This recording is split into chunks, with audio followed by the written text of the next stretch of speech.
नमस्कार साथियों, आज 10 जनवरी 2026 का दिन है। आज कुछ ऐसा घटित हुआ है जो राजस्थान में रहने वाले विद्यार्थियों के लिए कुछ आवश्यक है, जिसकी जानकारी आज के अखबार से हमें प्राप्त हुई है। आज राजस्थान पब्लिक सर्विस कमीशन ने अपना नया पाठ्यक्रम हमारे मध्य जारी कर दिया है, जिसकी खबर आज के अखबार में हमने सभी ने पढ़ी है, आपने भी पढ़ी होगी। तो साथियों, आज मैं ये आप सभी के सामने इसलिए आया हूं ताकि जो जिज्ञासाएं आपके मन में इस सिलेबस को लेकर के रहे वो थोड़ी सी स्पष्ट हो जाए, ताकि आपकी तैयारी में कोई बाधा ना आए और आप स्पष्टता के साथ तैयारी कर सकें। क्योंकि राजस्थान में सिलेबस बदलना कई दिनों से लंबित था, हमने भी प्रयास किए हैं कि सिलेबस में कुछ बदलाव किए जाए, पर अभी भी मूल चूल परिवर्तन देखने को नहीं मिले।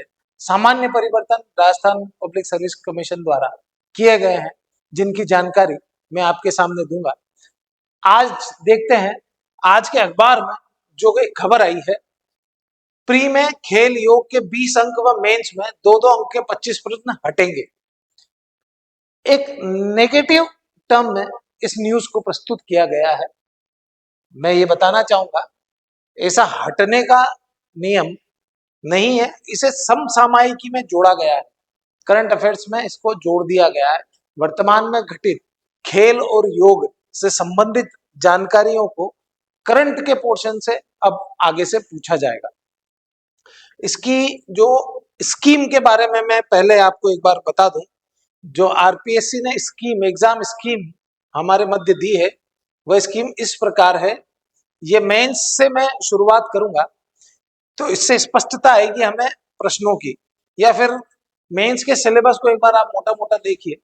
इसमें 4 हमारे सामान्य अध्ययन के प्रश्न पत्र होते हैं, जिन्हें जीएस के पेपर कहा जाता है। जीएस प्रश्न, क्योंकि आरपीएससी में ऑप्शनल पेपर नहीं होता, तो 4 हमारे 3 जीएस के पेपर और एक सामान्य हिंदी एवं सामान्य अंग्रेजी है। अब इसकी स्पष्टता थोड़ी सी और करनी होगी, क्योंकि ये लाइन शायद आरपीएससी बदलना भूल गई है। यहां पर जोड़ दिया गया है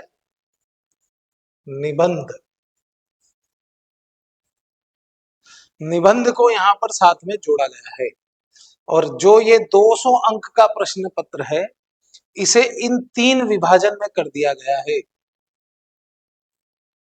पहले हुआ करता था 120 नंबर का हिंदी और 80 नंबर का अंग्रेजी का पेपर, परंतु वर्तमान में जो चेंजेस हुए हैं उसमें 90 नंबर हो गए हैं हिंदी के, प्लस 70 नंबर हो गए हैं अंग्रेजी के, प्लस 40 नंबर का अब हमें एक निबंध लिखना होगा। इस प्रकार से इसका विभाजन कर दिया गया है। जो हमारा चौथा पेपर होता है जीएस का मेंस में, इसे इस तरह से बदला गया है। तो एक अच्छी बात जोड़ी गई है निबंध की, जो 40 अंकों में हमें यहाँ देना होगा, जिसकी शब्द सीमा पहले भी लिया जाता था निबंध 100 होती थी, परंतु अभी वो बदलकर 150 कर दी गई है, तो शब्द सीमा को बढ़ाया गया है। परंतु मैं अभी भी यही कहना चाहूंगा, अगर हम इसे यूपीएससी से कंपेयर करें तो यूपीएससी में जो निबंध होता है वो 1000 शब्दों का होता है। 1000 शब्दों में निबंध लिखना होता है, उसे हमें यहाँ राजस्थान में 150 शब्दों में लिखना होगा। तो ज्यादा बड़ा बदलाव नहीं है। मेंस के अंदर नियमानुसार जांच तो विद्यार्थी की तार्किक क्षमताओं की ही होनी चाहिए, क्योंकि फैक्चुअल नॉलेज प्रारंभिक परीक्षा में चेक हो चुका होता है। तो यहाँ जो उसका तार्किक विवेचनात्मक ज्ञान है उसका निरीक्षण किया जाता है। तो उस विवेचनात्मक ज्ञान में 150 शब्दों में मुझे नहीं लगता कि पूरे विचारों की स्पष्टता अभिव्यक्ति वह अपने शब्दों में कर पाएगा, क्योंकि सामान्यतः हम देखते हैं मेंस में भी, आपने कई विद्यार्थियों ने मेंस लिखा भी होगा, उसमें 150 से ज्यादा ही शब्दों में सभी विद्यार्थी लिखते हैं। उससे ज्यादा ही शब्द आते हैं, परंतु पाठ्यक्रम की चर्चा है, पाठ्यक्रम में जो आरपीएससी ने सोचा है उसके अनुसार ये बताया गया है। ये रहा इसका चौथा यूनिट जिसकी मैं अभी बात कर रहा था। इसके अंदर अभी जो बदलाव किया है, ये पहला जिसे हिंदी कहा गया है, इसे इंग्लिश बताया गया है और यह एस्से का पोर्शन है। इस प्रकार से ये 3 विभाजन यहाँ किए गए हैं। कुल अंकों में बदलाव नहीं किया गया है, 200 अंक का ही प्रश्न पत्र है। अब हम आते हैं मेंस के पहले पेपर पर, या प्रीलिम्स में मैं बता दूं, प्रीलिम्स में ज्यादा कुछ बदलाव किया गया नहीं है। प्रीलिम्स के अंदर वही व्यवस्थाएं हैं, उसी अनुसार पूरा सिलेबस है, बस इसे और तार्किक शब्दों में परिवर्तित कर दिया गया है। जिसे राजस्थान का इतिहास, कला, संस्कृति, परंपराएं, विरासत, वह प्रारंभ में भी उसी प्रकार से था, अभी भी उसी प्रकार से रखा गया है। भारत का इतिहास, भारत के इतिहास के साथ आधुनिक काल, प्रारंभिक 19वीं शताब्दी से 2000 तक, विश्व एक एवं भारत का भूगोल, राजस्थान का भूगोल, भारतीय संविधान, राजनीतिक व्यवस्था और शासन, राजस्थान की राजनीतिक एवं प्रशासनिक व्यवस्था, आर्थिक अवधारणाएं, भारतीय अर्थव्यवस्था, राजस्थान की अर्थव्यवस्था, विज्ञान और प्रौद्योगिकी और तार्किक विवेचन के अंदर जो हमारा समायोजित है। जैसा हम सभी को पता है कि ये पेपर भी 150 प्रश्नों का होता है, क्वेश्चंस इसमें पूछे जाते हैं, 150 क्वेश्चंस होते हैं। उसी में ही हमें रीजनिंग और मैथमेटिक्स इन्हें साथ में जोड़ा जाता है, तो उनका विभाजन इस प्रकार से है। तार्किक, निगमात्मक है, आगमनात्मक, अपवर्तनात्मक जो कथन के आधार पर प्रश्न होते हैं वह इस प्रकार से इन विषयों पर रहेंगे। मानसिक योग्यता, संख्या, अक्षर अनुक्रम, यह, और जो हम मैथ्स की बात कर रहे हैं वो मैथ्स में ये वाले विषय देखने को मिलेंगे। अब अलग से कुछ विशेष इसमें जोड़ा गया है, जो समसामयिक घटनाएं एवं मुद्दे राजस्थान के विशेष संदर्भ में इसमें डाली गई है। अब वो विशेष संदर्भ को आप थोड़ा सा गौर से देखिएगा। इसके अंदर महत्वपूर्ण व्यक्तित्व, स्थान, प्रासंगिक समकालीन मुद्दे, कल्याण और विकास से संबंधित नई योजनाएं, कार्यक्रम और पहल, प्रमुख आर्थिक और राजनीतिक घटनाक्रम, खेल और क्रीड़ा से संबंधित महत्वपूर्ण घटनाएं एवं उपलब्धियां, प्रमुख पुरस्कार, प्रकाशन और प्रतिष्ठित लेखन, राजस्थान सार्वजनिक परीक्षा भर्ती में अनुचित साधनों की रोकथाम के अध्युपाय अधिनियम 2022, यह इसके अंदर समायोजित किए गए हैं। एक स्पष्टता से अलग से दिखाया गया है जो हमें जानने की आवश्यकता है। इसी के क्रम में मैं मेंस में अभी जो बात कर रहा था आपसे, उसके अंदर ये पेपर नंबर 1 हम देख रहे हैं। पेपर नंबर 1 में जानने वाली बात सच ऐसे नहीं है, परंतु कुछ बदलाव प्रमुखता से जो किए गए हैं वो 20 शब्दों वाले 2 मार्क्स के जो प्रश्न पूछे जाते थे, 2 मार्कर, उन्हें हटाया गया है और 5 मार्कर प्लस 10 मार्कर पे ही जोड़ दिया गया है। यह एक खास बात इसके अंदर इस सिलेबस में जोड़ी गई है जिसे जानना चाहिए हमें। साथ ही इसी में 10 अंकों वाले जो प्रश्न पत्र होंगे उनकी शब्द सीमा 100 वर्ड, ये वर्ड लिमिट हमें दी गई है। क्वेश्चंस का विभाजन है, 8 क्वेश्चंस होंगे जिनके मार्क्स 5 होंगे और टोटल मार्क्स 40 होंगे और शब्द सीमा उसकी 50 रहेगी। 5 नंबर के क्वेश्चन में शब्द सीमा 50, 10 नंबर के क्वेश्चन में शब्द सीमा 150, फिर 5 नंबर का आएगा जो यूनिट के अनुसार डिवाइडेड है सेकंड यूनिट में। सेकंड यूनिट अभी हम समझेंगे, इस यूनिट को भी विषयों में विभाजित किया गया है, इनके सब्जेक्ट हमें अलग से दिए गए हैं, उन सब्जेक्ट के अनुसार हमें इसे समझना होगा। एक कुशल और परिपूर्ण तैयारी के लिए हर परीक्षा की मूल चूल बातों को समझना बहुत आवश्यक है, तभी आपकी सार्थक तैयारी स्पष्टता के साथ हो सकती है। यहाँ स्मार्ट वर्क जिसे हम कह सकते हैं, we required a smart work, not a laborious work we have to do. Smart work के लिए हमें समझना होगा कि किन चीजों को हमें ध्यान में रखते हुए किस प्रकार की तैयारी करनी है।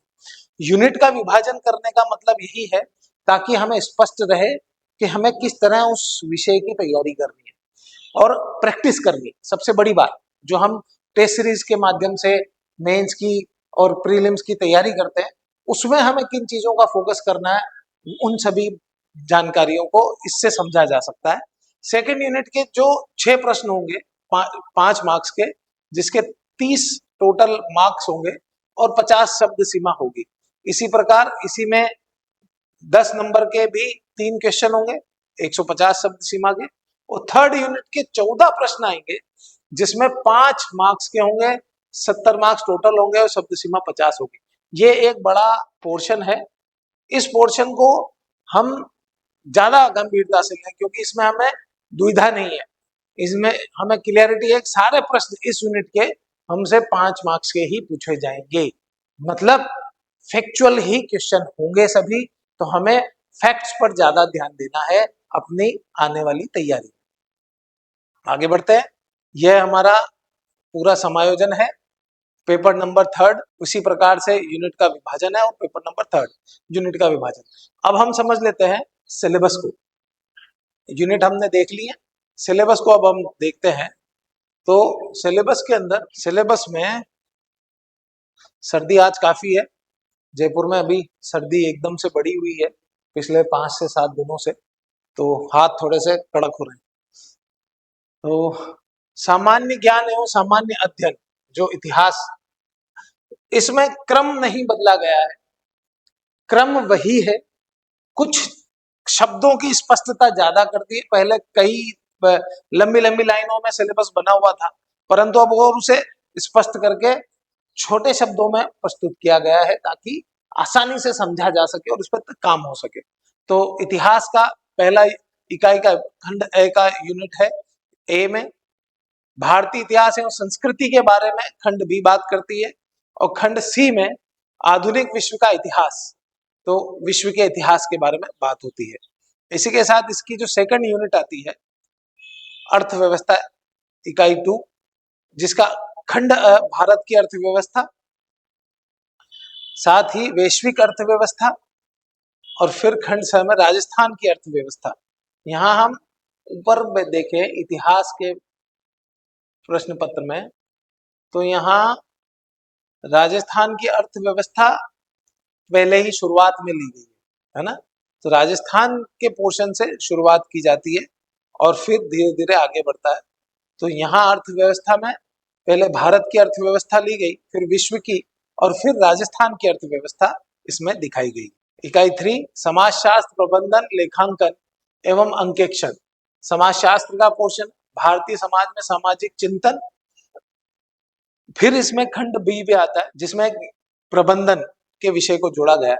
मुझे जो लगता है, अभी हम यूपीएससी से अगर कंपेयर करके बात करें तो प्रबंधन वाला विषय हमारे राजस्थान में यूनिक है जो यहाँ जोड़ा गया है। लेखांकन एवं अंकेक्षण, ये वाला पोर्शन भी हमारे राजस्थान में अलग से जोड़ा गया हुआ है, जिसे राजस्थान में ही देखा जाता है। इसी के बाद प्रश्न पत्र 2, अभी ये प्रश्न पत्र 1 था। प्रश्न पत्र 2 के अंदर सामान्य ज्ञान एवं सामान्य अध्ययन जो इसमें बताया गया है वो, जिसके अंदर नीति शास्त्र एवं मानवीय मूल्य, नीति शास्त्र एवं मानवीय मूल्य जो इसका विषय है। थोड़ा सा आरएस की परीक्षा को भी ट्विस्ट किया गया है।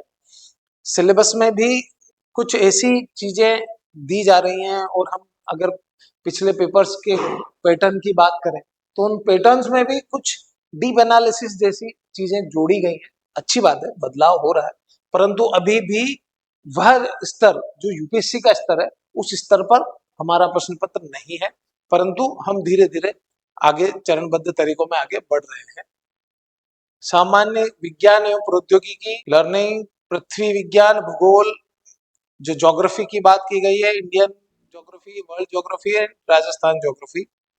फिर इसका थर्ड पेपर सामान्य ज्ञान सामान्य अध्ययन का भारतीय राज्य व्यवस्था शासन, भारत एवं अंतर्राष्ट्रीय मामले और समसामयिक मामले। अब समसामयिक मामले इसके अंदर गंभीरता से दिए गए हैं। भारतीय के संविधान की उत्पत्ति, संरचना, संस्थागत रूपरेखा एवं शासन तंत्र, इसमें प्रमुख बात जो मुझे बतानी है आपको, वह बात है इकाई 3 जो व्यवहार एवं विधि की बात इसमें की गई है। यह वाला पोर्शन थोड़ा सा स्पष्ट करना आवश्यक है, जिसमें बुद्धि, नेतृत्व प्रोफाइल, कार्यस्थल पर संचार, कार्यस्थल पर उत्कर्ष, कार्यस्थल पर बर्नआउट, तनाव और उससे निपटान की क्या व्यवस्था है। ये वाला पोर्शन जो एथिक्स के नाम से यूपीएससी में भी देखा जाता है 4th पेपर में, वह पेपर है जिसे राजस्थान में गंभीरता से नहीं लिया जाता है।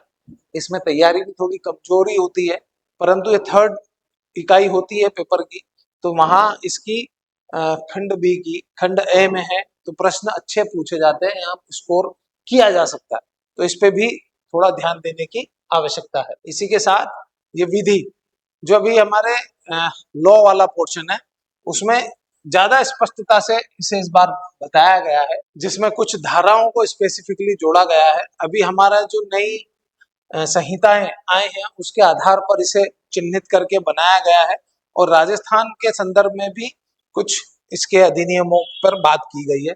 यह एक यूनिक पेपर हमारा आरपीएससी में होता है, जो सिर्फ आरपीएससी नहीं होता, राजस्थान में होता है। देश के कई दूसरे जो स्टेट पीएससी है या यूपीएससी है, वहां लॉ के पोर्शन को नहीं दिया जाता है, आरपीएससी में यह दिया जाता है। ये सिलेबस आरपीएससी ने अपनी वेबसाइट पर अपलोड कर दिए हैं। इतनी स्पष्टता से बताया गया है कि कौन सी धाराएं इंपॉर्टेंट है, तो हमें बहुत आसानी होगी अब आगे से तैयारी करने में कि हमें किस प्रकार से किन चीजों पर क्या क्या फोकस करना है। तो अगर कोई भी विद्यार्थी सिलेबस को ध्यान से पढ़े और चिन्हित करे कि किन चीजों पर आरपीएससी का फोकस है, उस फोकस के आधार पर ही अपनी तैयारी को क्रमबद्ध करे और फिर तैयारी करे, तो मुझे लगता है वह अच्छे परिणाम प्राप्त कर पाएगा। और जैसा कि हमने बात करी थी पेपर 4 की, जिसमें हिंदी का पहला था पोर्शन 90 मार्क्स, जैसे मैंने बताया था आपको, ये उसके भाग हैं। 30 अंक का पहला भाग, 30 अंक का दूसरा भाग और 30 अंक का तीसरा भाग, 90 अंकों को 3 भागों में विभाजित किया गया है। इसी प्रकार यह इंग्लिश का पोर्शन है, इसे भी 3 भागों में विभाजित किया है, 20, 30 और 20, इस प्रकार से इसे विभाजित किया है। और जो मुख्य बात है इस प्रश्न पत्र की और इस सिलेबस की, जो बदलाव किया गया है, वह इस प्रश्न पत्र में जोड़ा गया निबंध का कुल अंकों का यह प्रश्न पत्र है। प्रश्न पत्र निबंध 6 विषयगत क्षेत्र होंगे। अभ्यर्थी को लगभग 600 शब्दों का एक निबंध हिंदी अथवा अंग्रेजी भाषा में लिखना होगा। अच्छा, ठीक है। जो मैंने पहले बताया कि 100 शब्द होते थे और 150 शब्द किए गए, वह प्रश्नों में किए गए हैं, यहाँ नहीं। निबंध को इस बार 600 शब्दों का हमें दिया गया है, ये एक अच्छी बात है आरपीएससी की। आरपीएससी ने ठीक किया है, यहाँ 600 शब्दों को शब्दों में निबंध हमें, एक निबंध इंग्लिश में, एक निबंध अथवा हिंदी में लिखना होगा, जिसके विषय निम्न 6 विषयों पर आधारित होंगे। तो विषय भी चिन्हित कर दिए गए। चूंकि विषय चिन्हित तो कर दिए हैं, पर इन्हें देखा जाए तो इसमें लगभग सारी चीजें आ जाती हैं, तो हमें इन विषयों को तैयार करने के लिए जहां आवश्यकता होगी वो होगी सबसे ज्यादा करंट अफेयर्स की। करंट अफेयर्स की अप्रोच हमें समझनी होगी, तो इसमें सबसे ज्यादा मदद करने वाला होगा हमारा न्यूज़पेपर। न्यूज़पेपर पे ज्यादा फोकस होगा। हम जैसे यहाँ हमारे संस्थान में भी न्यूज़पेपर एनालिसिस प्रोग्राम चलाते हैं, जिसमें छात्र को किस प्रकार न्यूज़पेपर पे फोकस करना चाहिए उस पर ज्यादा ध्यान दिया जाता है। तो न्यूज़पेपर के माध्यम से इसे समझ सकते हैं। इसमें एक विशेष बात इन्होंने 3 लाइनों में दी है, मैं चाहूंगा आप लोग इसे अवश्य पढ़ें और देखें कि अभ्यर्थियों को इन विषयगत क्षेत्रों से संबंधित किसी एक विषय पर निबंध लेखन करना होगा। अभ्यर्थियों से अपेक्षित है कि वे निर्दिष्ट विषय से पूर्णतः संबंधित रहें। देखिए, ये खास बात इन्होंने लिखी है। क्यों लिखी है? क्योंकि जब हम लिखने जाते हैं तो हम हमारे विषय से भटक जाते हैं, इसलिए खास बात लिखिए और अपने विचारों को सुसंगत तरीके से व्यवस्थित करें और सटीकता और संक्षिप्तता के साथ प्रस्तुत करें। विचारों की स्पष्टता, संरचना की सुसंगतता और अभिव्यक्ति की प्रभावशीलता के आधार पर अंक प्रदान किए जाते हैं। जर्नलिस्टिक अप्रोच जो यहाँ बात की जा रही है, उसकी बात की जा रही है। और जर्नलिस्टिक अप्रोच वही होती है जो एक बड़ी दृष्टि से देखी गई, आकलन की गई विषय वस्तु को कम शब्दों में सुसज्जित करके प्रस्तुत किया जाए और आसानी से समझाया जाए। ऐसी अप्रोच की अपेक्षा यहाँ पर विद्यार्थी से की गई है। और जो विद्यार्थी को सीखने का और इसे अच्छे से समझने का तरीका न्यूज़पेपर है, न्यूज़पेपर में जो एडिटोरियल आते हैं उन्हें अगर ध्यान से पढ़ा जाएगा तो यह अप्रोच आसानी से बना ली जाएगी। मुझे लगता है मोटी मोटी बात हमने आज के सिलेबस के लिए की है। जो बदलाव की बात है आरपीएससी के अंदर, वह बदलाव सिर्फ एक मुझे जो मुख्य लगता है वो 20 शब्दों वाला, जिन प्रश्नों को यहाँ से हटा दिया गया है उसका मैं बहुत स्वागत करूंगा।